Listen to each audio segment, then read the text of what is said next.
నమస్తే, welcome to Andhraprabha. నేను ప్రశాంత్. ఈరోజు మనతో పాటు international lawyer doctor Karan Rajesh గారు మనతో పాటు అయితే ఉన్నారు. నమస్తే అండి. నమస్తే అండి. సార్, ఈ మధ్య కాలంలో మనకి డివోర్స్ అని ఒక ఆప్షన్ ఉన్నా గానీ, చంపుకునే వారికి వెళ్తున్నారు. భార్యని భర్త చంపేయడం, భర్తని భార్య చంపేయడం. అసలు ఎందుకు ఇలా చంపుకోవడం ఎందుకు అవుతుంది? మీరు చూసిన ఎక్కువ కేసెస్‌లలో కామన్ థింగ్ ఏంటి? ఇప్పుడు మీరు అడిగే క్వెషన్ యాక్చువల్‌గా ఇప్పుడు ప్రెజెంట్ ఉన్న ఇండియన్ సొసైటీకి, వెస్టర్న్ సొసైటీకి గూడా లింకప్ చేస్తే ఓకే. మీరెక్కడే గాని డివోర్స్ అనే విషయము ఇండియాలో ఇప్పుడిప్పుడు రీసెంట్‌గా పెరుగుతున్నది. హ్మ్. బట్ ఫారెన్ కంట్రీస్‌లో వెస్టర్న్ కంట్రీస్‌లో వచ్చేవరకి డివోర్స్ అనేది ఇట్స్ ఏ నార్మల్ థింగ్. ఇక్కడ ఏంది సీరియస్ అఫెన్స్. అంటే సీరియస్ అఫెన్స్ అని కాదు. Especially serious thing in society. ఫ్యామిలీలో అరే! ఇతను డివోర్సు. ఇతన్ని భార్య వదిలేసిందిరా బై. ఈయనను భర్త వదిలేసిందిరా. ఈమెను భర్త వదిలేసిండు.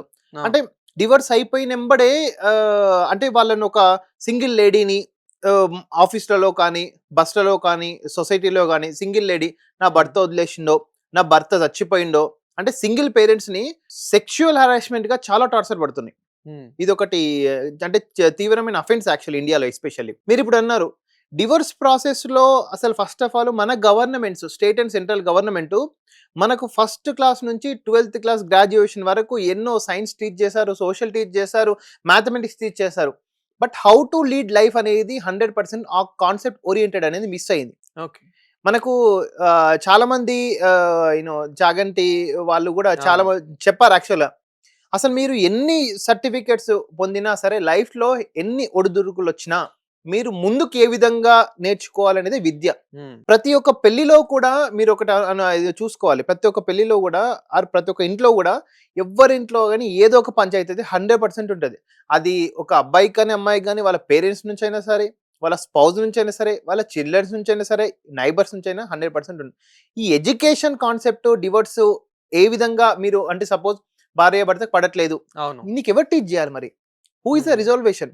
నీ అంతకు నువ్వు. అంటే ఆల్‌మోస్ట్ ఆల్ స్టేట్ గవర్నమెంట్ కొన్ని భరోసా సెంటర్‌లు పెట్టినా సరే, హ్మ్. ఆ భర్తనో, భార్యనో సెంటర్‌కెళ్ళి నేర్చుకోవాల్సిందే తప్ప, అది కూడా 1, 2 సెషన్స్ కౌన్సెలింగ్స్ అంతే. ఓకే. ఇక్కడ ఫ్యామిలీ కౌన్సిలర్స్ చాలా తక్కువున్నారు యాక్చువల్‌గా ఇండియాలో. నీకు భార్యాభర్తల మధ్యలో ఒక సీరియస్ ప్రాబ్లమ్ వచ్చింది. ఏంటి? నాకైతే చాలా బాధేస్తూ ఉంటది యాక్చువల్లీ హ్మ్. ఇండియాలో ఒక డివోర్స్ అనే ప్రాసెస్ మీద యుక్త వయస్సులో 20, 25 మ్యారేజ్‌కి పెళ్లి చేసుకొని, 30, 35 పెళ్లి చేసుకొని, భార్యాభర్తలకు పడకుండా ఒక 10 ఇయర్స్ కోర్ట్‌ల చుట్టూ తిరిగి, పోలీస్ స్టేషన్‌ల చుట్టూ తిరిగి, ఇంక మన ఏజ్ 45, 50 అయితది. ఇంక ఏం చేస్తాడు లైఫ్‌లో? ఈ విషయంలోనే తట్టుకోలేక చాలామంది సెల్ఫ్ సూసైడ్ చేసుకుంటున్నారు. అవును. మీరన్నట్టు భర్తలను చంపుతున్నారు, భార్యలను కూడా చంపుతున్నారు. హ్మ్. వెన్ యువర్ అంటే ఎడ్యుకేషన్ ఎంపవర్‌మెంట్ ల్యాక్స్ ఉంటే 100% ఇలాంటివనేది దృష్టిరీత్యా లోపం జరుగుతున్నాయి. కానీ కంపేర్ టు ఫారెన్ మనం కాపీ కొట్టడం తప్పు లేదు. హ్మ్. కొన్ని divorce due process of divorce education programmes కానీ, లైఫ్ ఆఫ్టర్ డివోర్స్ ప్రోగ్రామ్స్ కానీ, కో పేరెంటల్ ఎడ్యుకేషన్ గానీ, ఇవన్నీ కూడా ఇండియాలో వస్తే ఇలాంటి మరణాలు, సెల్ఫ్ సూసైడ్ మీరిందాక అవును. క్వెషన్ భర్తలు భార్యలు చంపుతున్నారు, భార్యలు భర్తలు చంపుతున్నారు అయితే ఉంది. హ్మ్. కానీ చాలా మంది సూసైడ్ కూడా చేసుకొని చనిపోతున్నారు. అవును. సూసైడ్ చేసుకొని చనిపోతున్నారు. తమ పిల్లల్ని కూడా చంపుకుంటున్నారు. అవును. Got it my point. 3 హ్మ్. సంవత్సరాలు, 5 సంవత్సరాలు, 2 సంవత్సరాల, సంవత్సరం ఉన్న పిల్లల్ని చంపి మళ్ళీ వాడు ఆమెను చనిపోతున్నారు.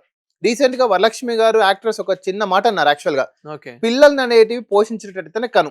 హ్మ్. ఏ ఉద్దేశించి యాక్చువల్‌గా పోషించేటట్టే కను. ఒకవేళ నాకు చాలా మంది పిల్లలొస్తుంటారు. వాళ్ళకి పిల్లగాడు పిల్లలుందంటే it's not my mistake. You people has taken your decision పిల్లల్ని గనడంలో యాక్చువల్‌గా. సో, హ్మ్. ఇవన్నీ కూడా ఒక ప్రాపర్‌గా ఒక త్రూ ఎడ్యుకేషన్ ఇప్పుడైనా స్టేట్ అండ్ సెంట్రల్ గవర్నమెంట్ మేరుకోవాలి. వీళ్ళందరికీ ప్రీ మ్యారేజ్ కౌన్సెలింగ్ సిస్టమ్ లేదు ఇండియాలో. ఏ స్టేట్‌లో లేదు. 100% ఈ భరోసా సెంటర్స్ ఏ విధంగా తెచ్చిండ్రో ప్రీ మ్యారేజ్ కౌన్సెలింగ్ సెంటర్స్ వస్తే అసలు మ్యారేజ్‌కి ముందు ఏ విధంగా అనేది అని ఇప్పుడు మామూలుగా డేటింగ్స్ వెళ్తున్నారు. అవును. దానికి అడిషన్‌గా డేటింగ్స్ కాకుండా ప్రీ మ్యారేజ్ కౌన్సెలింగ్ సిస్టమ్ వస్తే ఇలాంటి మరణాలు తగ్గుతాయి. సూసైడ్‌లు తగ్గుతాయని నా యొక్క గాఢ ఒపీనియన్ యాక్చువల్‌గా. సో, అంటే ఇలా ఒకరినొకరు చంపుకోవడం వల్ల ఎలాంటి చట్టం వర్తిస్తుంది? ఇండియాలో గాని, ఇప్పుడు అదే ఫారెన్‌లో గాని ఎలాంటి చట్టం వర్తిస్తుంది? ఇప్పుడు ఇండియాలో డెఫినిట్‌గా ఇప్పుడు అటెంప్ట్ టు మర్డర్ ఆల్రెడీ హ్మ్. మనకు బీఎన్ఎస్‌లో చాలా సెక్షన్స్ ఉన్నాయి. అవన్నీ 100% వర్తిస్తది. అది భర్త అయినా, భార్య అయినా, ఇంకెవరైనా సరే. హ్మ్. సో, ఫారెన్‌లో వచ్చేవరకి ఇలాంటి అఫెన్సెస్ కొన్ని తక్కువ. ఎందుకంటే ఎస్పెషల్ డెవలప్డ్ నేషన్స్‌లో యూఎస్ఏ, కెనడా, యూకే దాంట్లో. కానీ మీకు ఇంట్రెస్టింగ్ థింగ్ ఏందంటే సేమ్ ఇండియన్స్ మళ్ళీ కెనడాలో, యుఎస్లో, యూకేలో వెళ్ళి వాళ్ళు అక్కడ ఉండి కూడా మళ్ళీ వాళ్ళు ఈ కైండ్ ఆఫ్ ఎడ్యుకేషన్, ఈ కైండ్ ఆఫ్ ఎంపవర్మెంట్ తో సేమ్ ప్రాబ్లమ్ ఫేస్ చేస్తున్నారు. ఇక్కడ సపరేట్ అయ్యే బదులు అక్కడ యుఎస్ లో ఒకరు, న్యూయార్క్ లో ఒకరు, కాలిఫోర్నియాలో ఉంటారు, సపరేట్ ఉంటారు. Same problems they are facing actual గా. సో అక్కడ ఉన్న సిస్టమ్ కి ఇప్పుడు ఏంటంటే వాళ్ళు అక్కడ చదువుకోవాలి, ఒక 20 years వరకు చదువు, ఇక్కడ మ్యారేజ్ చేసుకొని అక్కడ సంసారం చేసుకొని కెరీర్ పరంగా వెళ్ళిండ్రు. సో సేమ్ సిస్టమ్, సేమ్ ఇక్కడున్న అదేంటిది వాళ్ళు సఫర్ అవుతున్నారు. సో ఇండియాలో కూడా ప్రీ మ్యారేజ్ కౌన్సిలింగ్స్ పెడితే డెఫినెట్ గా వాళ్ళకు హోప్ఫుల్, హెల్ప్ఫుల్ అవుతుంది నా యొక్క అభిప్రాయం. సార్ ఇక్కడ చాలా మందికి మిస్‌అండర్‌స్టాండింగ్ వచ్చేది కూడా నా భర్త ఇంకెవరితోనో ఎఫ్ఐఆర్ పెట్టుకున్నారు, నా భార్య ఇంకెవరితోనో ఎఫ్ఐఆర్ పెట్టుకున్నారు అని చెప్పేసి ఇలాంటివి చూస్తూ ఉంటాం. సో ఇలా ఒక పెళ్లైన వ్యక్తి పెళ్లి కాని వ్యక్తితో ఎఫ్ఐఆర్ పెట్టుకోవచ్చా? పెట్టుకుంటే ఎలాంటి చట్టం వర్తిస్తుంది? ఇది ఎక్స్పెషల్లీ అమ్మాయిలకు అంటే ఇప్పుడు దాన్ని అడల్టరీ అంటారండి. అడల్టరీ అనేది ఇల్లీగల్ అనేది కాదు ఇప్పుడు రీసెంట్ జడ్జిమెంట్స్ ప్రకారము. అడల్టరీ అనేది అంటే ఒకవేళ సొసైటీ పరంగా అది మనం యాక్సెప్టెన్స్ చేయకున్నా సరే కోర్టు దృష్ట్యా పోతే మాత్రం అది ఇల్లీగల్ అయితే కాదు అని చెప్పడం జరుగుతుంది. But adultery can be a reason for the divorce. దానివల్ల డివోర్స్ తీసుకోవచ్చు, క్రుయాలిటీ కింద కాకుండా అడల్టరీ రీజన్ తీసుకోవచ్చు. కానీ అడల్టరీ చేస్తే పనిష్మెంట్ అనేటివి కూడా కొంచెము అంటే కోర్టు సిస్టమ్ మనకు ఇండియాలో పరిగణించబడట్లేదు. కానీ అక్కడ ఫారిన్ నేషన్స్ లో వచ్చేసి మామూలుగా అడల్టరీ కొన్ని దగ్గర యాక్సెప్టబుల్ చేస్తుంది. అడల్టరీ అనేది కొన్ని దగ్గర పనిష్మెంట్ అఫెన్సెస్ కూడా ఉన్నాయి కొన్ని కంట్రీస్ లో. సార్ కేసు పెట్టొచ్చా? అంటే ఇప్పుడు ఒక పర్సన్ భార్య ఎవరితోనైనా ఎఫ్ఐఆర్ పెట్టుకుంటే గానీ సో అప్పుడు భర్త కేసు పెట్టడానికి అవకాశం ఉంటుందా? భర్త కేసు పెట్టడానికి అయితే లీగల్ గా అయితే లేదండి. సో అది ఫస్ట్ డివోర్స్ వేసుకోవాలి. ఓకే. డివోర్స్ వేసుకున్నాకనే దానికి వచ్చిన పరిణామాలు బట్టి కేసు పెట్టాలా లేదా అనేది బేస్డ్ ఆన్ సర్కమ్స్టాన్సెస్ చెప్పొచ్చు యాక్చువల్ గా. సరే, ఈ మధ్య కాలంలో సోషల్ మీడియాలో మేము చూసాము, ఎప్పుడైతే భార్య డివోర్స్ తీసుకుంటుందో అప్పుడు భర్త నుంచి ఏ మాత్రం ఆస్తి భార్యకు చెందదు అని చెప్పేసి కొంచెం సోషల్ మీడియాలో చూసాము. ఇది ఎలా తీసుకోవచ్చు సార్? భార్యకి యాక్చువల్ గా ఆస్తి అనేది 100% భర్త సంపాదించే అలిమోనీలోనే క్లెయిమ్ చేయాల్సిందే తప్ప భర్తకి ఎన్ని ఎకరాలు ఉంది, భర్త వాళ్ళ డాడీ సంపాదించిందా, ఫాదర్ ఇన్ లా సంపాదించిందా, గ్రాండ్ ఫాదర్ సంపాదించిన దాని మీద హక్కు లేదు. భార్యకు ఎలాంటి హక్కు లేదు వాళ్ళు సంపాదించే దాని మీద యాక్చువల్ గా, అంటే వాళ్ళు తాతల ఆస్తి మీద. కానీ ఆయన సంపాదనలో భార్యకు కూడా ఆమె ఒకవేళ అన్ఎంప్లాయిడ్ అయితే, అన్ఎడ్యుకేటెడ్ అన్ఎంప్లాయ్ అయితే మాత్రమే కోర్టు భర్త నుంచి కొంచెం శాలరీ, ఆమె సింగిల్ గా ఉందా, విత్ చిల్డ్రన్స్ గా ఉందా, 25%, 40%, 50% డిపెండ్స్ అపాన్ ద అంటే సర్కమ్స్టాన్సెస్ బట్టి మంజూరు చేస్తుంది. ఆర్ అలిమోనీ కూడా అంతే, భార్య భర్త నుంచి ఏ విధంగా ఎంత కట్నం ఇచ్చిండ్రు, స్త్రీధనం ఎంత ఇచ్చిండ్రు, అవన్నీ క్యాల్కులేషన్ చేసుకొని అలిమోనీ కూడా ఇవ్వడం జరుగుతుంది. అంతేగాని ఒక్కసారి భార్య భర్త మీద కేసేస్తే భర్త దగ్గర ఉన్న కోట్లు పోతాయి అనేది 100% అది కరెక్ట్ కాదు. చీఫ్ జస్టిస్ సుప్రీంకోర్టు కూడా చాలా సార్లు వ్యాఖ్యానించడం జరిగింది. ఒకసారి లాస్ట్ ఇయర్ మీరు చూసింటారు, మీకు ఎంత భరణం కావాలంటే నెలకు ₹1,00,00,000 కావాలి, ఏం చేస్తావమ్మా ₹1,00,00,000, ఇవన్నీ కూడా కొన్ని సందర్భాలు వచ్చినాయి, మనం న్యూస్ లో చూస్తే ఉన్నాము. ఇలాంటి భార్యలు భర్తలను ఒకవేళ అమౌంట్ దగ్గర ఇబ్బంది పెట్టాలంటే అదంతా పాసిబుల్ అయ్యే విషయం అయితే కాదు ఇప్పుడు. ఎందుకంటే కోర్ట్స్ క్లియర్ గా చెప్తున్నాయి, నువ్వు చదువుకున్నావు కదా, నీకు గవర్నమెంట్ చదివించింది కదా, నువ్వు సంపాదించుకో, పోషించుకో, నీ అంతకు నువ్వు పోషించుకో. నీ భర్త దగ్గర ఇష్టం లేనప్పుడు నువ్వు భర్త అమౌంట్ ఎందుకు డిమాండ్ చేస్తున్నావు? నువ్వు కష్టపడి సంపాదించుకో, నీ పిల్లలకి ఇద్దరు కలిసి ఇద్దరు పుట్టింది కదా మళ్ళీ పిల్లలు, ఇద్దరు కలిసి పోషించుకోవడం క్లియర్ గా డైరెక్షన్ చేస్తుంది కోర్టు. సార్ ఇప్పుడు ఎప్పుడైతే విడిపోతామో అప్పుడు పిల్లలు భర్తకు చెందుతారా, భార్యకు చెందుతారా? అది డిపెండ్స్ అపాన్ సర్కమ్స్టాన్సెస్. అగైన్ ఇద్దరు పిల్లలు ఉన్నారా, ఒకరున్నారా, అది ఏజ్ గ్యాప్ అనేది కోర్ట్ డిసైడ్ చేస్తుంది యాక్చువల్గా. ఒకరికి చెందుతారని, ఎందుకంటే వాళ్ళు పోషించుకుంటారా, పోషించుకునే కేపబిలిటీ ఉందా, వాళ్ళ ఎడ్యుకేషన్ ఏంటి, వాళ్ళ సర్కమ్స్టాన్సెస్ బట్టి ఉంటుంది. చైల్డ్ కస్టడీ అంటారు దాన్ని. సరే, ఇప్పుడు మన భారతదేశంలో కన్నా ఫారెన్ కంట్రీస్ లో డివోర్స్ అనేది ఎక్కువ అవుతూ ఉంటాయి, ఇష్టపూర్వకంగానే విడిపోతూ ఉంటారు. విడిపోయినప్పుడు అక్కడ ఎలా ఉంటుంది సార్ సిస్టమ్, అంటే ఈ ఆస్తుల పరంగా కానీ అలా చూసుకుంటే కనుక? అక్కడ సిస్టమ్ ఎట్లా అంటే ఆస్తుల పరంగా అని కాకుండా especially they will take care about the mental రీగ్రోత్మెంట్ of the both wife and husband. ఇక్కడ మనకు ఇండియాలో both contested 13A 13B section కింద హిందూ మ్యారేజ్ యాక్ట్ కింద డివోర్స్ తీసుకుంటే కోర్టుకు క్లయింట్ కు అంటే ఆ కోర్టుకు పిటిషనర్ కి సంబంధమే ఉండదు. ఇంకా ఒకవేళ మ్యూచువల్, ఇప్పుడు భార్య భర్త ఇద్దరు కలిసి పోయిండ్రు, మ్యూచువల్ డివోర్స్ గ్రాంటెడ్, కంటెస్టెడ్, భార్య భర్త మీద వేసింది, భర్త భార్య మీద వేసిండ్రు, కంటెస్టెడ్, నువ్వు సక్సెస్ అయినా అంతే. దాని తర్వాత కోర్ట్ నెవర్ థింక్ అబౌట్ అంటే పిటిషనర్స్, అంటే మన సిస్టమ్ లేదు ఇక్కడ కోర్టును కూడా మనం తప్పు ఇవ్వాల్సిన అవకాశం లేదు. సిస్టంలో ఏంటంటే విడాకులు తీసుకున్న భర్త గురించి, భార్య గురించి, వాళ్ళ కన్న పిల్లల గురించి పట్టించుకునే వ్యవస్థ లేదు.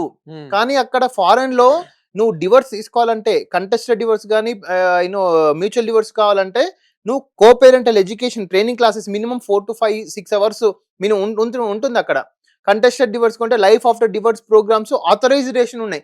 కంపల్సరీ నువ్వు డివోర్స్ కేసు వేయాలంటే ఫస్ట్ ఈ ప్రోగ్రామ్ ఈ కౌన్సిలింగ్ ఇన్నాకనే నువ్వు ఆ కేసుకి వెళ్ళాలి.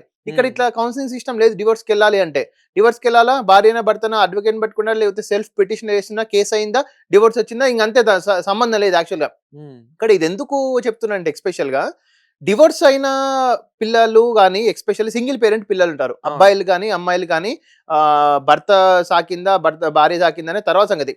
కానీ అక్కడ వాళ్ళు చదువుకునేటప్పుడు వాళ్ళ మెంటల్ ట్రామా, అరే మా ఫ్రెండ్కు బోత్ హస్బెండ్ అండ్ పేరెంట్ వచ్చారు, పేరెంట్ యూనో మీటింగ్కి కానీ యాన్యువల్ డే మీటింగ్ కానీ, నాకు ఇక్కడ భార్య కూడా వచ్చిండ్రు, భర్త ఏం చేస్తాడు అంటే అక్కడ ఆ స్కూళ్ళలో జరిగే డిస్కషన్స్, అరే ఈయనకు తండ్రి లేడంట, ఈమెకు తల్లి లేదంట, అంటే వాళ్ళ మెంటల్ ట్రామా చాలా ఇబ్బందిగా ఉంటుంది యాక్చువల్గా. సో వాడు రేపొద్దున ఐఐటి జేఈఓ నీట్ కొట్టే బదులు యాంటీ సోషల్ ఎలిమెంట్ కి మెంటల్ గా డిస్టర్బ్ అయ్యి కూడా తయారయ్యే అవకాశం ఉంటుంది.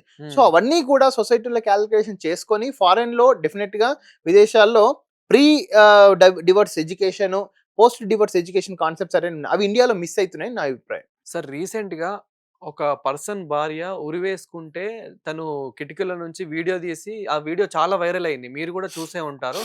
సో అలా చేయడం వల్ల ఎలాంటి చట్టం వర్తిస్తుంది అనుకోవచ్చు? అంటే అలా కూడా ఉంటారా మనుషులు అని చెప్పేసి కూడా చూస్తా. అంటే ఆపకపోవడం కాకుండా ఇంకా వీడియో తీసి నవ్వుతూ సోషల్ మీడియాలో తనే వైరల్ చేశారు. అదే అండి నేను ఏమంటున్నంటే ఇది ఎంత కూడా మీరు ఇప్పుడు చెప్పే కేసు వచ్చేసి డీక్రిమినలైజేషన్ ఆఫ్ సూసైడ్ కిందకి వస్తుంది యాక్చువల్గా.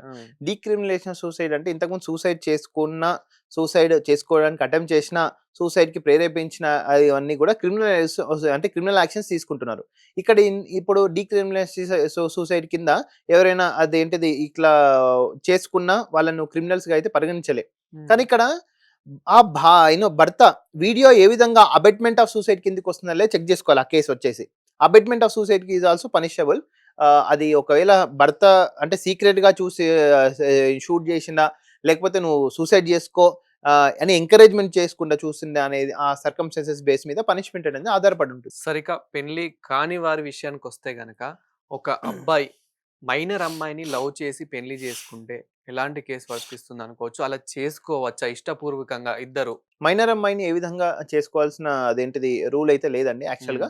18 years లోపు ఒకవేళ మైనర్ కన్సర్న్ ఉన్న ఆ అమ్మాయికి ఇష్టం ఉన్నా సరే అది ఇల్లీగల్ అఫెన్స్ అవుతుంది. దానికి సంబంధించిన సెక్షన్స్ అయితే దానికి సంబంధించిన పనిష్మెంట్స్ మన బిఎన్ఎస్ చట్టంలో క్లియర్ గా పొందపరుచున్నాయి. ఒకవేళ 21 టీచరు స్టూడెంట్ కేసెస్ ఉంటాయి చాలా మంది. ఓకే, అక్కడ స్టూడెంట్ కన్సర్న్ లేకున్నా సరే, కన్సర్న్ ఉన్నా సరే తప్పే యాక్చువల్గా. సో అది సేమ్ వీళ్ళు applicable to POCSO act also. ఒకవేళ sexual offences below 16 and 18 years ఆమె కన్సర్న్ ఉన్నా, 13 years 14 years కన్సర్న్ ఉన్నా, ఆమెకి ఇష్టం ఉన్నా సెక్స్ చేయడము ఎవరైతే చేసిన అబ్బాయికి సేమ్ పనిష్మెంట్ వర్తిస్తుంది. సో దాదాపు అంటే ఎన్ని సంవత్సరాలు ఇలా జైలు శిక్ష ఉండొచ్చు? ఒకవేళ మైనర్ అమ్మాయితో సెక్స్ అఫైర్స్ పెట్టుకున్నా గానీ, రిలేషన్షిప్ పెట్టుకున్నా గానీ దాదాపు ఎన్ని ఇయర్స్ వరకు? పోక్సోలో ఇప్పుడు రీసెంట్ గా వచ్చేసి మనకు 20 years వరకు పనిషబుల్ అఫెన్స్ ఉందని. ఇంతకుముందు 10 to 12 years ఉండే, ఇప్పుడు 20 years వరకు ఉంది.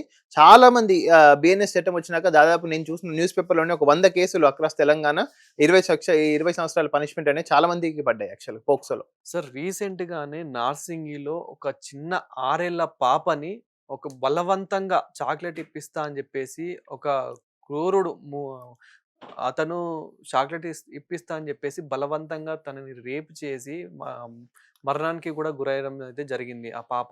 సో ఇలాంటి వారికి ఎలాంటి కేసు వర్తిస్తుంది? సేమ్ అండి, సేమ్ పోక్సో యాక్టే వర్తిస్తుంది. కానీ ఇదంతా యాక్చువల్గా నార్సింగ్ లో జరిగిన సంఘటన అయితే చాలా దురదృష్టకరము. మరి యాక్చువల్గా ఇక్కడ ఏంటంటే సొసైటీలో ఫస్ట్ ఆఫ్ ఆల్ మనం సెక్స్ గురించి మాట్లాడాం, బట్ టోటల్ వరల్డ్ లో ద బిగ్గెస్ట్ పాపులేషన్ కంట్రీ అంటే గాట్ ఇన్ మై పాయింట్ అంటే ఇవన్నీ కూడా let the state and central has to discuss about the sexual activity at early stage. ఇప్పుడు 6 years లో what is good touch, bad touch అనే education programs state government central government తీసుకొస్తున్నాయి.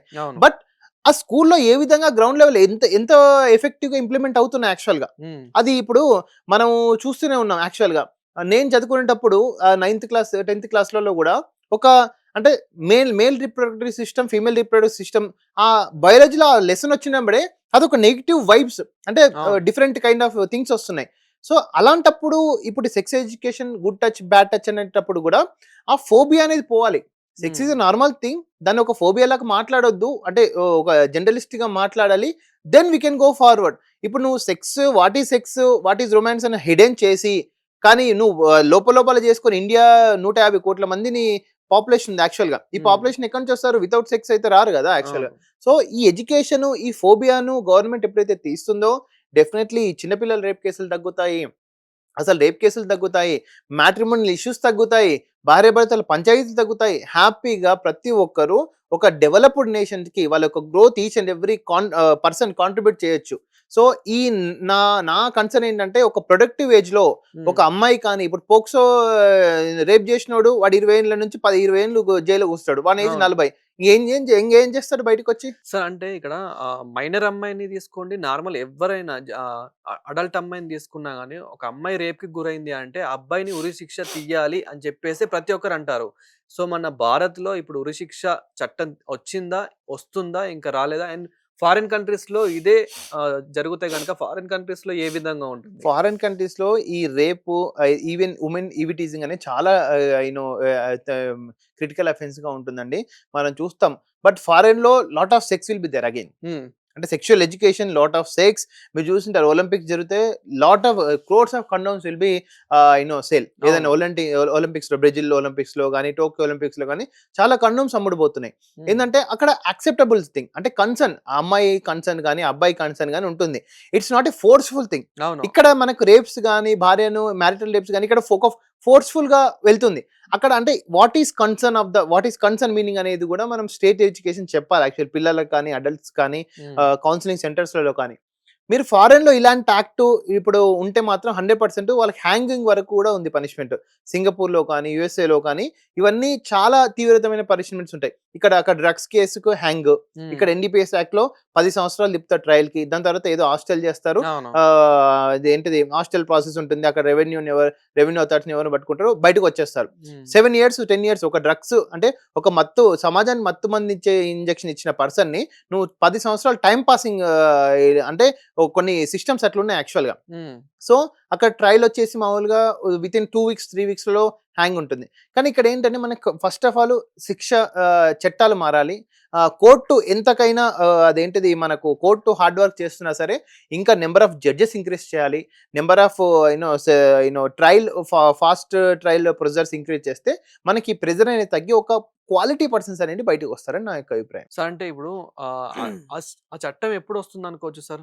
ఇట్లా rape cases గానివ్వండి, చిన్న పిల్లల్ని మర్డర్ జేయడం గానివ్వండి, ఇలా ఒక పర్సన్ చేశారంటే అతన్ని ఉరిశిక్ష చేయాలి అని జెప్పేసి ఇలాంటి చట్టం ఎప్పుడొస్తుందనుకోవచ్చు? చట్టము అనేది ఇప్పుడు మనకు మామూలుగా చూస్తూనే ఉన్నాం. ఆ సెంట్రల్ గవర్నమెంట్ యాక్ట్ చట్టం రూపొందించాలంటే పార్లమెంట్‌లో, లోక్‌సభ, రాజ్యసభలో ఇద్దరు ఆమోదించాలి. దాన్ని రాష్ట్రపతి గారు నోటిఫై చేయాలి యాక్చువల్‌గా. గజెట్ విడుదల చేయాలి. వీళ్ళందరూ మన చట్టసభలో ఉన్న ఇప్పుడు ఎంపీలు తలుచుకుంటే తప్ప ఆ చట్టం వచ్చే అవకాశం లేదు.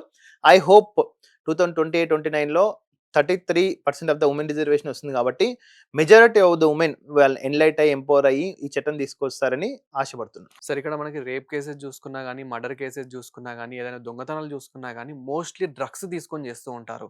సో, ఇలా డ్రగ్స్ సప్లై జేసే వారికి ఎలాంటి చట్టం వర్తిస్తుంది?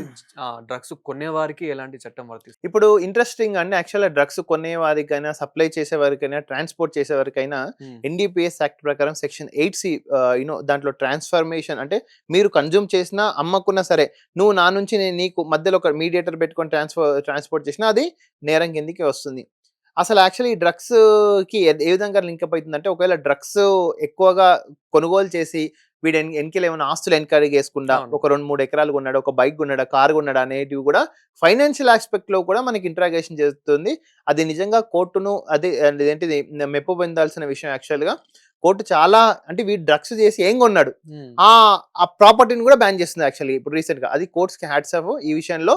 అట్లా బ్యాన్ చేస్తే తప్ప మనకు రేపొద్దున అంటే వాడు అవును. సంపాదించిన అమౌంట్ కూడా సొసైటీ ఖర్చు పెట్టే అవకాశం ఉంటుంది. డ్రగ్స్ కేస్‌లో జూసుకున్నా గానీ, ఎక్కువ మైనర్స్ అనేది ఎక్కువ ఉన్నారనమాట.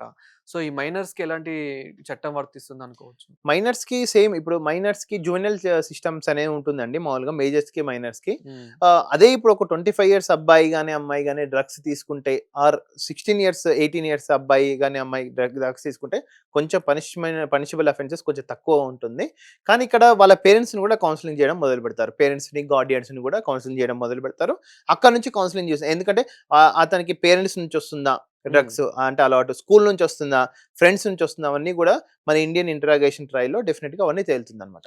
సార్ ఫారిన్ కంట్రీస్‌లో ఏ విధంగా ఉంది సార్ ఈ డ్రగ్స్ కేసెస్ ఎక్కువ చూసుకుంటే? ఫారెన్‌లో అసలు మీరు ఫర్ ఎగ్జాంపుల్ సింగపూర్ దేశంలో అవును. ఎయిర్‌పోర్ట్‌కి ఎంటర్ అయ్యేటప్పుడే పెడతాడు. పెద్ద బోర్డ్ పెడతాడు. Hmm. We will encourage your ఎంజాయ్‌మెంట్. What you do whatever you want. Hmm. But if you encourage the drug we will డైరెక్ట్‌లీ హ్యాంగ్ యూ.